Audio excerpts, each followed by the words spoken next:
اب طلبہ کرام آپ یہ دیکھیے، اب ہم آپ کو بتائیں گے کہ کلمہ کی فصاحت کسے کہتے ہیں، فصاحت کلمہ کس کو کہتے ہیں؟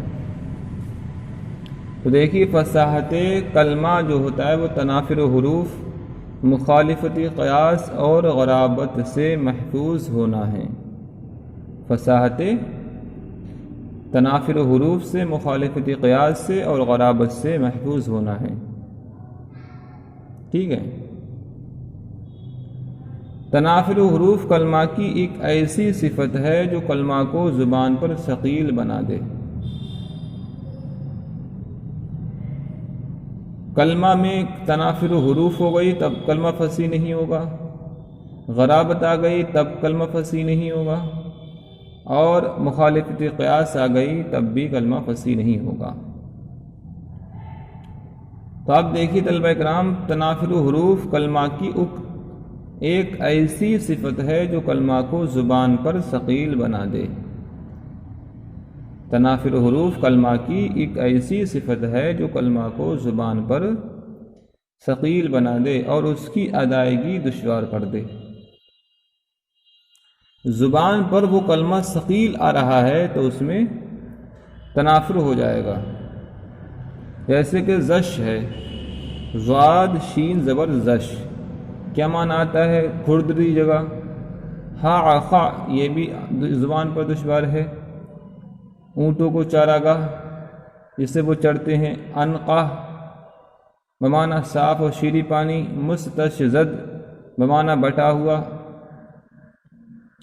تو یہ ایسے الفاظ ہیں جو زبان پر ثقیل ہوتے ہیں، اس وجہ سے اس میں فصاحت نہیں آ سکتی۔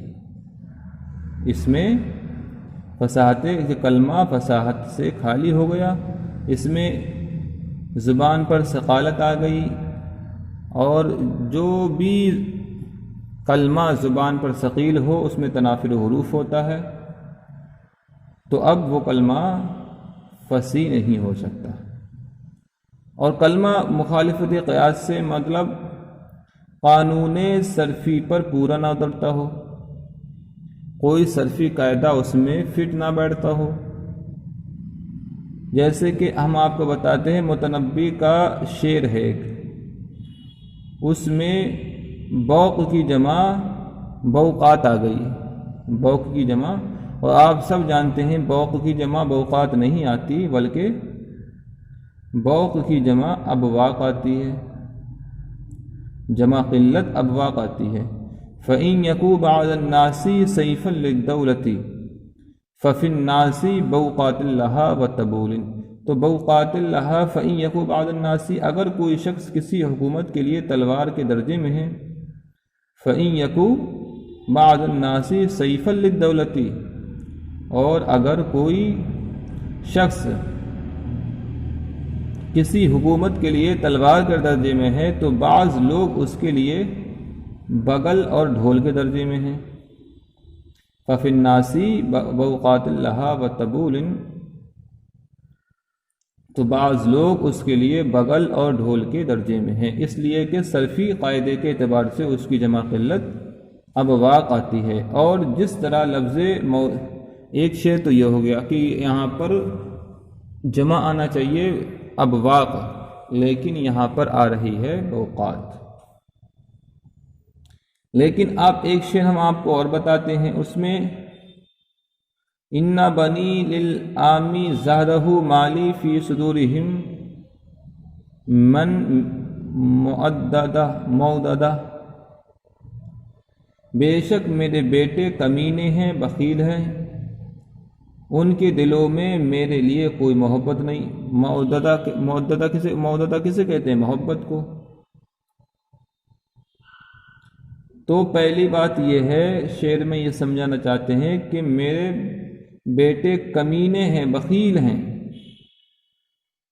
مالی فی صدورہم من موددہ، تو ان کے دلوں میں میرے لیے ذرہ برابر بھی کوئی بھی محبت نہیں۔ تو یہاں پر بھی موددہ جو آیا ہے موددہ، تو موددہ میں آنا چاہیے معدہ ادغام کے ساتھ، تو اب اس میں موددہ ہے، اس میں صرفی قاعدہ فٹ نہیں ہو پا رہا ہے، تو اب اس وجہ سے یہ کلمہ بھی فصیح نہیں ہو سکتا۔ تو آپ طلبہ اکرام آپ نے سمجھ لی کہ کلمہ فصاحت سے خالی ہو، کلمہ فصاحت کلمہ وہ جو تنافر حروف سے خالی ہو، محفوظ ہو، اور مخالفت قیاس سے، اور تیسری چیز ہے غرابت فی السماع۔ غرابت فی السماع کا مطلب کیا ہے؟ وہ کلمہ غیر ظاہر المعنی ہونا، وہ کلمے کا غیر ظاہر المعنی ہونا ہے، جس طرح تکأکأن،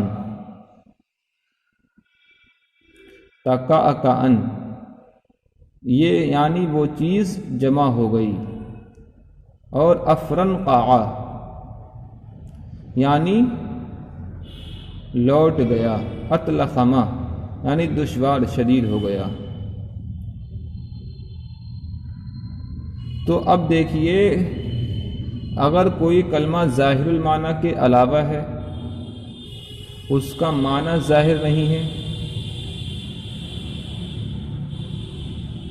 تو اب وہ کلمہ بھی فصیح و بلیغ نہیں ہو سکتا۔ اتنی بات آپ سمجھے؟